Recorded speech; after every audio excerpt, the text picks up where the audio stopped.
आज जिस प्रकार के अत्याचार बंगाल में हो रहे, उसकी पराकाष्ठा की सारी सीमाएं समाप्त हो चुकी है।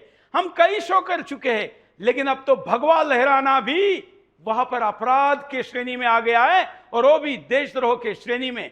अगर वहां भगवा लहराना देशद्रोह के श्रेणी में आता है, तो हिंदुस्तान में हरा लहराना कौन सी श्रेणी में आना चाहिए, यह भी बांग्लादेश को पूछना जरूरी है।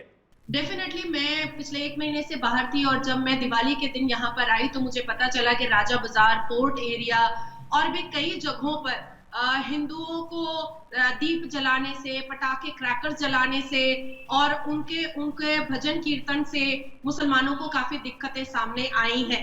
हालांकि यही हिंदू जब मुहर्रम का जुलूस निकलता है, जब हर जुमा की नमाज में रोड के साथ जिहाद किया जाता है, जब हिंदुओं का कोई भी त्योहार होता है, तो मुसलमानों को यहाँ पर बड़ी आपत्ति होती है। और हमारी मुख्यमंत्री जो ममता बनर्जी साहिबा है, वो हमेशा मुसलमानों की मसीहा बन करके खड़ी हो जाती हैं, और हिंदुओं का जिस हिसाब से वो विरोध करती है, ये अपने आप में नजर झुकाने की बात आ जाती है। सुरेश जी, आपको पता होगा कि हालिया में जब मैंने मोहम्मद खैबर बलात्कारी का नाम लिया था, नासिर खान बलात्कारी का नाम लिया था, और मोहम्मद ओवैस बलात्कारी का नाम लिया था, जिसने मस्जिद और मदरसे के अंदर एक छोटी सी बच्ची का रेप किया था, तो मेरे ऊपर ब्लास्फेमी का इल्जाम लगा था।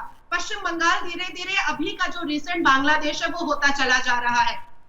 हमने कुछ दिन पहले बहराइच में भी देखा कि किस हिसाब से भगवा झंडा लगाने पर राम गोपाल मिश्रा के छाती पर 35 गोलियां दागी गई हैं, और जिस तरह से डोनाल्ड ट्रंप सामने आकर के बिल्कुल वोकल अंदाज में उन्होंने एक बहुत ही स्ट्रॉन्ग वर्ड इस्तेमाल किया कि बार्बरिक वायलेंस अगेंस्ट हिंदू हो रहा है, इस पर बहुत तवज्जो देने की बात है। और दुर्भाग्य की बात यह है सुरेश जी कि हमारे देश में रहने वाले जो गांधी परिवार है, वो तो बाबर के कब्रिस्तान में फातिहा पढ़ने वाले हैं। पूर्व प्रधानमंत्री जो मनमोहन सिंह हैं, वो तो यासीन मलिक के रिश्तेदार हैं। दिग्विजय जो कांग्रेस के हैं, वो जाकिर नायक के दोस्त हैं। आज भी हमारे लोकतंत्र के मंदिर में अफजल गुरु और याकूब मेमन की दुहाइयां दी जाती हैं। तो ऐसे सिचुएशन में जो बांग्लादेश में हो रहा है, कहीं वो हमारे भारत में भी ना पहुंच जाए। हिंदुओं को एकत्रित होने की जरूरत है, एक होने की जरूरत है, तभी हिंदू सेफ रहेगा। क्योंकि जिस तरह से दृश्य सामने आ रहे हैं, हम झारखंड में अगर झांक कर देखें, हम बंगाल में झांक कर देखें, या हम केरला को झांक कर देखें, तो हमें धीरे धीरे इस्लामिक स्टेट होता हुआ दिखाई दे रहा है।